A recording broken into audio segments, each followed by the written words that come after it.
Hey guys, I know it's been a while since my last video, but just wanted to do kind of a quick, review of the replay baseball game that I had purchased a couple weeks ago.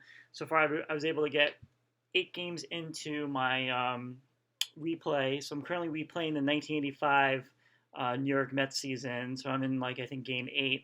So just want to give you like my setup and how I'm doing the replay. Basically, I go to like baseballreference.com pretty much for everything. But before that, I printed out a schedule. This is what the schedule looks like. So like over here, you have like the date and everything, what happened in the real game when it took place, and then like over here are my replay results. So I'm just keeping track of like the score of the game, our record, who was the winning or losing pitcher, if there was a save, who got the save, and then on the top keeping track of home and home wins and then losses and away wins and losses. So basically, yeah. So basically, I got all this, from BaseballReference.com, and I just made like a PowerPoint. I have a Mac, so I don't have Excel. It's called Numbers, so it's like a free version. So I use that to kind of make this like template, and it works well. I use that for the my previous replay I did with 81 Mets. The score sheets I currently use. I use the replay score sheets. These are free. You can get on the replay baseball website. Just go over to like there's a tab for like free stuff, and you can just print out a couple of these. These are pretty much my favorite score sheets. I know a lot of people I think like the ones from Inside Pitch or not or Payoff Pitch. I mean, Payoff Pitch has pretty good score sheets. I just like this for a simple reason that it's not too. A lot of them are sometimes like too small or to write and everything. The only negative thing about it, I would say, is that if you're doing National League, especially like with like pinch hitting and all that stuff, there's not a lot of space if you have like a lot of like pinch hitters, and that's why I always try to keep my pitchers in at least to like the 6th or 7th inning before I take them out and do all that, with the relievers and pinch hitters and all that stuff. Because again, you can see there's not a lot of space. I also like how, like over here, you can keep at the end of the game, you can keep track of the stats, which is good. And then on the bottom here, you keep track of the players playing rankings and stuff, and their error ratings and all that stuff. You can keep track over here. So it's pretty good. I do enjoy this score sheet very much, and yeah. So this is like a score sheet of the last game I played. The Mets lost. The Pirates beat the Mets 4-2. It was a pretty good game. I try to go like before I start a game. I usually go to again baseballreference.com, and I'll try to copy the lineup exactly how it was when the game, when the actual lineup for the game, as best as I can, depending on the cards, because I noticed with replay baseball that for some reason, unless it's some of the players are not like, especially if a player was only like only played maybe like 2 games or something, or 3 games, they might not be carded. So I have to make some substitutions. For the Mets, I really try to keep the lineup as is, but again, sometimes you have to. You can't. One of the cards. Sometimes the cards are not available or something, so I just have to make my own judgment. And also, regarding the rest of the seasons, actually the rest of the games, I bought this thing called Fast Score Baseball, and again, you could get this at ReplayBaseball.com. And this is like a kind of like a fast simulation of games. So you can. This is the 85 season. They have different seasons that you can purchase, like 90s, 80s, 70s, and I think the current like seasons too. And then you see over here each team is ranked over there, and this is an example of what the sheet looks like. This is all the games, and you just roll 2 dice, and Uh, you can see the numbers over here. You see each team has a ranking, and then you correspond with their rankings over here. Let's say if a team was ranked 5, you roll the dice and you add them up, two d6s, and you add them up.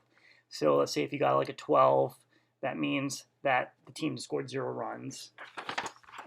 So you can see that's how I'm playing the other. I'm only doing National League because I'm only doing the Mets. So the Mets, I'm actually, whoever the Mets are playing, I'm playing that game with Replay Baseball. The other games, I'm just using this to get the scores, and this, which is pretty. I enjoy that because at least you're getting like scores, which is nice instead of just getting like who won or lost. So that's pretty cool. So I got that. Now getting into the game. So there's certain games where you can just like start playing right out of the box. They're really easy to get into. And there's some games that are kind of hard where you need to review the rules or watch some tutorials on YouTube. Example, like last year I started playing Inside Pitch. I really liked that game. That's what the game I did my 81 Mets replay. But the thing was, that game was really it's an very intense game, and I had to read the rules and watch a lot of tutorials on YouTube before I felt comfortable playing the game. This game, I felt comfortable right out of the box playing it. It's not too hard to understand or grasp. It kind of reminds me of like when I got History Maker Baseball from Play.com. I mean, I could just play that out of the box. It wasn't too hard to grasp the rules of that game. So even with this game, it's very simple. You're rolling the dice, and then all you have to do is this thing right here is just check the chart, and you get the results. So that's kind of what I was looking for. I was looking for a simple game that I didn't have to really think so much about, especially with Inside Pitch, where you had to think about the runner advancements, if it was hit to the depending where the ball was hit, and the rating of the player, and it kind of slowed down the game. But I liked how the simplicity of this game. Now, so again, doing the Mets replay. So I actually got these. What I recommend, because the cards are kind of they're not. There's a chance you could rip them if you're not careful. I got these card sleeves. And these are the color ones. These are the card sleeves I got to put them in. This Ultimate Pro. This one, ProMate Eclipse, I think it's. You could get this on Amazon. So I had a bunch of these. What's cool is this one has a clear. It has a color black background. So I got blue for the Mets, and it helps keep the cards in good condition. For this one, I just use a clear one because on the back you got some information of you got the roster and their stats. So I'm in the process of kind of carding all the teams, getting them in sleeves. I have different colors. For Cincinnati, of course, I'm going to use red for the Reds, and get them all so it's just easier just to maintain the cards, so you don't get you don't damage them. Again, I'm pretty much just concentrating on the National League. So I'm not sure if I'm going to be carding the American League right now. The one thing you got to be careful, when you do get the game. What's cool about Replay Baseball is all the cards are already separated, and they're in a rubber band. But I noticed that there's a lot of mistakes, so you should really go through all the cards really quickly because there's some teams, some guys, some Met players who were mixed in with Montreal and all that. So you really want to go through each deck of cards real quick and make sure that everybody is, on the same, in the right team. Also, if there's trades, some players might have 2 cards, or some players might have 1 card. I don't know who this guy is, but just an example.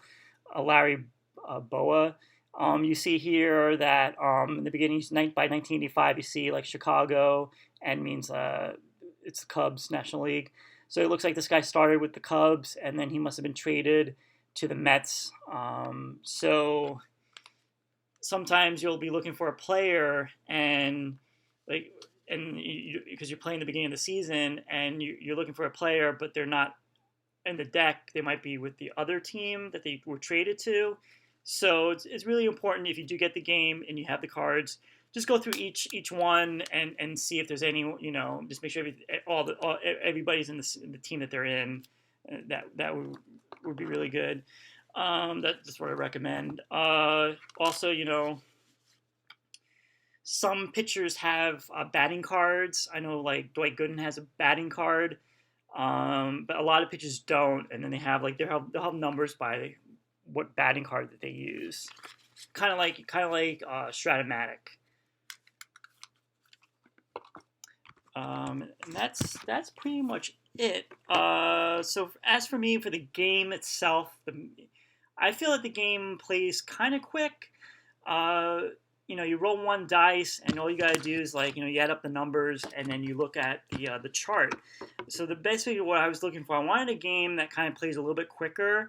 Get a game down in like 45 minutes, no more than an hour.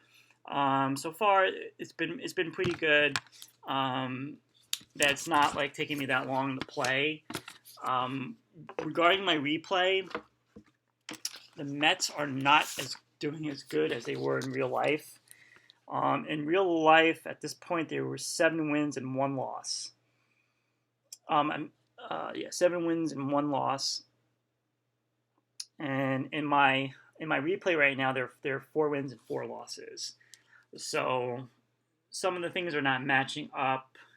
But again, I'm only like 8 games in, so I can't really make a decision if this is an accurate representation of that season. So we'll have to look at the numbers.